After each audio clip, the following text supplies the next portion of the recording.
یا صاحب السجن، اے میرے قید خانہ کے دوستو ساتھیو، اما احدکما فیسقی ربہ خمرہ، تم دونوں میں سے ایک کے خواب کی تعبیر تو یہ ہے کہ عنقریب وہ اپنے رب کو شراب پلائے گا۔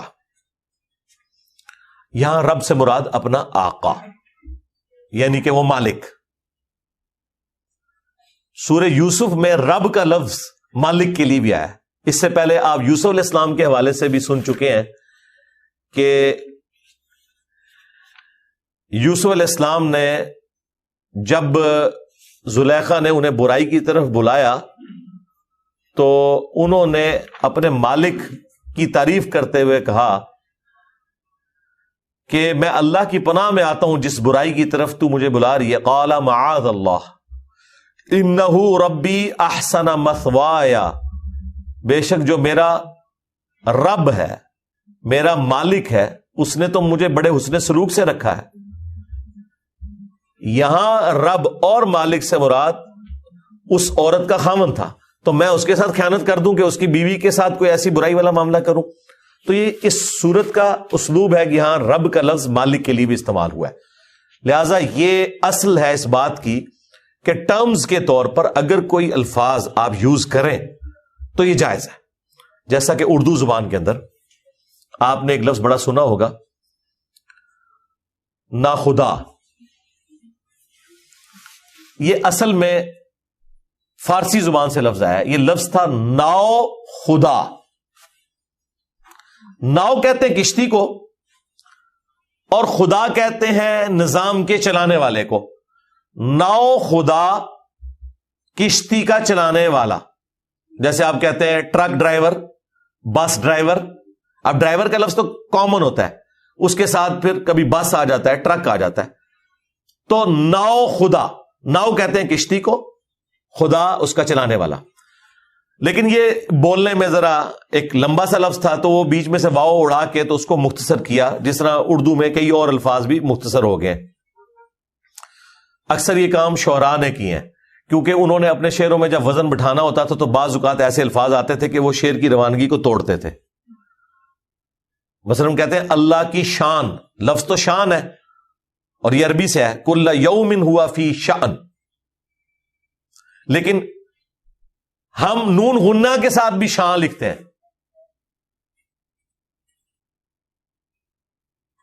تو وہاں ہم شان کی بجائے شاں بھی استعمال کر لیتے ہیں، نون غنہ، تاکہ وہ اس کی پروننسیشن آسان ہو جائے۔ نون کی جگہ یہ نون غنہ، یعنی بغیر نون کے نقطے والی جو آئی ہیں، یہ جتنی ہیں یہ الفاظ کو مختصر کرنے کے لیے۔ تو ناؤ خدا بن گیا نا خدا، یعنی کشتی کا ملاح۔ حالانکہ خدا تو ہم اللہ کے لیے بھی استعمال کرتے ہیں۔ مولانا مودودی نے بڑا پیارا ترجمہ کیا ہے، لا الہ الا اللہ، اللہ کے سوا خدا کوئی خدا نہیں۔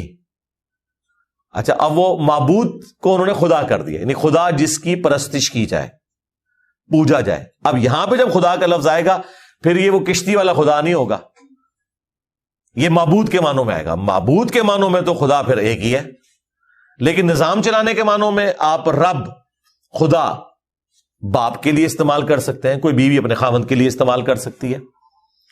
تو یہ سرکمسٹانسز بتائیں گے یہ لفظ کس لیے استعمال ہو رہا ہے۔ تو اس میں بھی دیکھیں یوسف علیہ السلام کہہ رہے ہیں کہ عنقریب تم میں سے ایک شخص اپنے رب کو شراب پلائے گا۔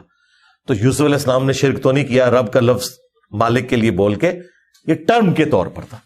اسی کے تحت میں نے ایک ٹرم ڈیوائز کی تھی، اس کے اوپر اللہ کے فضل سے بریلویوں نے بھی کلپ بنائے کہ انجینئر صاحب نے شرک کر دیا۔ مجھے بڑی خوشی ہوئی کہ بریلویوں کی زبان پہ شرک کا لفظ تو آیا، وہ تو کہتے ہیں شرک ختم ہو چکا ہے۔ تو پہلا پھکا تو یہ کہ شرک تو ختم ہو چکا ہے، انجینئر صاحب نے کہاں سے کر لیا؟ شرک تو ختم ہو چکا ہے اس امت میں۔ وہ کہتے ہیں دیکھیں، انہوں نے کہا کہ جنت میں اللہ تعالیٰ انسان کو منی گاڈ بنا دے گا، تو خدا تو ایک ہے جنت میں پہنچ کے بھی۔ حالانکہ میں نے پورا ایکسپلین کیا تھا کہ خالق اور مخلوق کا فرق، اور یہ گاڈ کی ٹرم میں اس اعتبار سے یوز کر رہا ہوں کہ یہ خدا کی کوالٹی تھی کہ جو انسان خواہش کرے گا وہ اسے مل جائے گا۔ یہ صرف اللہ کی کوالٹی ہے، کن فیکون۔ اللہ تعالیٰ جنت میں اس سے بھی ایک سٹیپ آگے کہ انسان جو دل میں بھی سوچے گا نا کہ مجھے یہ مل جائے وہ مل جائے گا. کن فیکون بھی نہیں کہنا پڑے گا, خواہش کرے گا وہ اس کے سامنے آ جائے گی.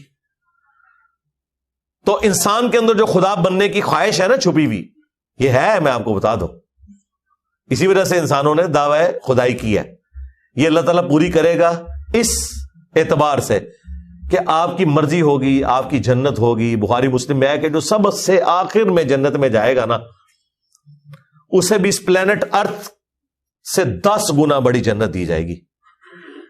10 زمینیں پوری, پلاٹ نہیں سرکار, پوری ارتھ کے برابر 10 زمینیں یہ اس جنتی کو ملیں گی جو ہزاروں لاکھوں سال اپنا عذاب بھگت کے اینڈ پہ جہنم سے نکالا جائے گا. اس کے بعد کوئی بندہ نہیں نکلے گا, وہ پکے جہنمی ہوں گے جو کافر ہوں گے. اسے بھی اس دنیا سے 10 گنا بڑی جنت دی جائے گی, اور پھر وہ جو چاہے گا اسے وہاں پہ ہوگا. تو اس معنوں میں نے یہ بات کی تھی کہ ہم اس خدا سے محبت کیوں نہ کریں جو اپنی خدائی میں اکیلا تھا.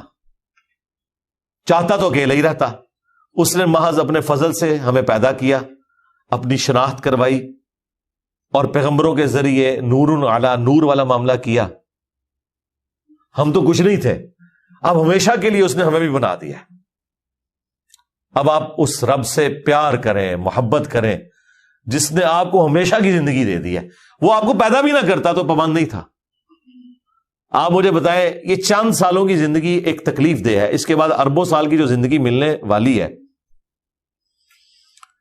آپ اسے کبھی تصور کریں تو انسان وہ پوری زندگی بھی شکر میں گزار دے نا, تب بھی اس کا شکر ادا نہیں ہو سکتا کہ یا اللہ ہم تو کچھ بھی نہیں تھے, تو نے پیدا کیا اور ہر لذت کی اٹریکشن ہمارے اندر رکھی, خواہ وہ کھانے پینے کی لذت ہو, سیکس کی لذت ہو, کسی اور طرح کی لذت ہو, اچھے مکانات کی لذت ہو, اڑنے کی لذت ہو, سیر و سیاحت کرنے کی لذت ہو, یہ ساری لذتیں ڈالی, ان کی تکمیل بھی کروا دی, اور پھر ایسی تکمیل کروائی کہ ہمیشہ کے لیے کروا دی. تو اکیلے خدا نے اپنی سلطنت میں اپنی مخلوق کو بھی شریک کیا جو ٹیسٹ کو پاس کریں گے. رہیں گی وہ مخلوق ہی, خالق وہی ہے, معبود وہی ہے, لیکن وہ حکم اس کا بھی چلے گا جنت کے اندر جو اللہ تعالیٰ اسے جنت دے گا. اور کیا کمال کی چیز ہے کہ اللہ ہمیشہ سے تھا اور ہمیشہ کے لیے. ہم ہمیشہ سے نہیں تھے لیکن ہمیشہ کے لیے ہیں. سرکار اس چیز کو امیجن کریں, اللہ تعالیٰ نے اپنی یہ کوالٹی بھی آپ کے ساتھ شیئر کر لی ہے. خالق اور مخلوق کا فرق اپنی جگہ موجود ہے. نہ اب اللہ کو موت آنی ہے جنت میں, اللہ کو تو آنی نہیں, نہ ہمیں موت آنی ہے. اور دوسری کوالٹی یہ شیئر کی کہ گیون سرکمسٹانسز میں جتنی جنت آپ کو اللہ نے دی ہے نا, وہاں آپ کا آرڈر چلے گا آپ کی خواہش کے اوپر, اور اسے فنا بھی نہیں ہوگا. یہ تو اللہ کی کوالٹی تھی کہ اس کے خزانوں میں کمی نہیں آتی تھی. جتنا بھی خرچ کرے خزانے اتنے ہی رہتے تھے. آپ کی بھی جنت اتنی ہی رہے گی جتنا مرضی اسے خرچ کرے, جتنی دیر کے لیے مرضی کرے. یہ کانسیپٹ آنے کے بعد آپ اللہ سے محبت کر سکتے ہیں. اس کے بغیر اللہ تعالیٰ سے صرف آپ ڈر سکتے ہیں یا نفرت کر سکتے ہیں, تیسرا کوئی آپشن نہیں ہے. نفرت کریں گے کس مصیبت میں ڈال دیا, پتہ نہیں میرا کیا بننا ہے. جو نفرت والے معاملے میں پڑھتے ہیں وہ کفر کی روش اختیار کر لیتے ہیں, ڈینائل آف گاڈ کر دیتے ہیں کہ ٹھیک ہے جان ہی چھڑا لیں. جو دوسرے بچتے ہیں نا وہ ڈر ڈر کے زندگی گزارتے رہتے ہیں, پتہ نہیں کیا بنے گا, پتہ نہیں کیا بنے گا, پھنسا دیتا, نماز نہ پڑھی ہے کر دے گا, اور یقیناً ایسا ہے, کرے گا بھی, اس سے زیادہ ہی کرے گا جتنا آپ سوچ رہے ہیں. تو میں اکثر سوچا کرتا تھا یار کہ اللہ کی کون سی ایسی چیز ہے جس کی وجہ سے میں اس سے محبت کروں. میں تو یا اس سے نفرت کر سکتا ہوں کہ مجھے کس مصیبت میں ڈال دیا. یہ میں جینون بات کر رہا ہوں, جس طرح ڈاکٹر اقبال نے شکوہ جینون کیا تھا. تو میں یا تو اس سے نفرت کر سکتا ہوں یا میں اس سے ڈر کے زندگی گزار سکتا ہوں. محبت کا تو جذبہ کبھی میرے دل میں آئے گا ہی نہیں ایسی ہستی کے لیے جس نے مجھے اتنی بڑی آزمائش میں ڈال دیا, سوائے اس کے کہ میں اس پورے پلان کو دیکھوں شروع سے لے کے آخر تک. تو میں کہوں گا او نا, یہ تو آزمائش کچھ بھی نہیں ہے, اس کے بدلے تو اللہ تعالیٰ مجھے 2 کوالٹیز ایسی دینے والا ہے کہ جو اسی کی تھی. نمبر 1 مجھے موت نہیں آئے گی, اور نمبر 2 جو میں چاہوں گا وہ ہوگا. تو پھر ایسے خدا سے محبت کا جذبہ پیدا ہوتا ہے. وہ ویڈیو بھی ہدایہ وکٹری چینل کے اوپر ہمارے بھائی نے اپلوڈ کی تھی, وائی آئی لو گاڈ, میں گاڈ سے کیوں محبت کروں. تو اس میں نے یہ ٹرم ڈیوائز کی تھی.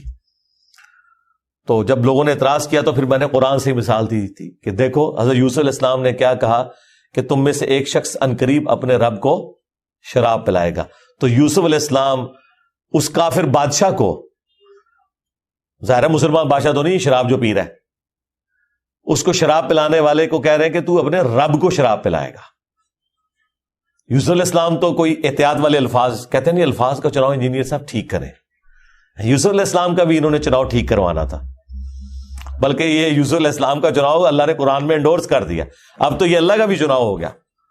وَأَمَّا الْآخَرُ, جبکہ جو دوسرا ہے نا, فَيُسْلَبُ, تو وہ عنقریب سولی دے دیا جائے گا. فَتَأْكُلُ الطَّيْرُ مِن رَأْسِهِ, اور پرندے اس کے سر سے نوچ کے کھائیں گے. وہ جو اس نے دیکھا تھا نا کہ وہ میرے سر کے اوپر ایک ٹوکرا رکھا ہے جس میں روٹیاں اور پرندے کھا رہے ہیں, تو وہ اسے سولی دیا جائے گا اور وہ اس کے مغز میں سے کھا رہے ہوں گے.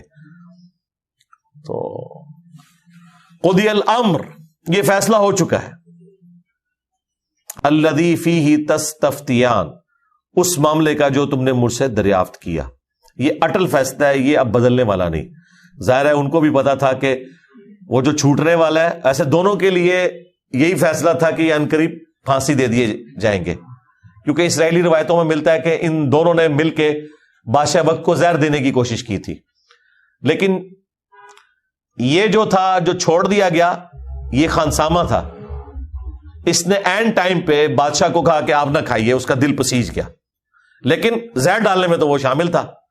تو دونوں کو اس وقت تو جیل میں ڈال دیا گیا. بعد میں ثابت ہوا کہ پیچھے ماسٹر مائنڈ وہ تھا. اگرچہ یہ بھی اعلی کار بنا, لیکن چونکہ اس نے بادشاہ کی جان بچا لی لہذا اسے تو معاف کر کے اسی عہدے پہ بحال کر دیا گیا. لیکن جو ماسٹر مائنڈ تھا جس نے زہر دیا تھا اور اس خانسامے سے ڈلوایا تھا, اس کے لیے فیصلہ ہو گیا. تو اب یہ کس دل کے ساتھ یوسف علیہ السلام نے تعبیر سنائی ہوگی. آپ کسی بندے کو یہ بتا رہے ہوں کہ ان قریب تیرے ساتھ یہ ہونے والا ہے, تو اس نے تو چیخو پکار وہاں شروع کر دی ہوگی نا, اور وہ انہوں نے فلمائی ہے اس میں. تو بہرحال اسے توبہ کا موقع تو مل گیا. قرآن نے تو اس کو ان اٹینڈڈ چھوڑا ہے, لیکن یہ فٹ ان بیٹھتا ہے.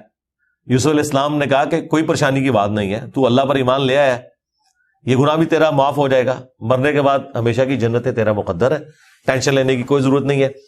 اور ساتھ یہ پہلے ہی کہہ دیا کہ یہ فیصلہ اب ہو چکا ہے. یہ نہ ہو کہ کوئی کہے کہ حضور تسی دعا کرو, کوئی ٹل جائے معاملہ ایسا, کیونکہ عبد القادر جیلانی تو آئی ہوئی تکلیف کو خواب میں ٹلوا دیتے ہیں. وہ کہتے ہیں نا جی, وہ خواب میں ٹال دیتے ہیں. تو اب مجھے بتائیں, انبیاء کرام کا فیصلہ یہ ہے کہ بھئی یہ اللہ کے حضور اب طے پا چکا ہے, اب کچھ نہیں ہو سکتا.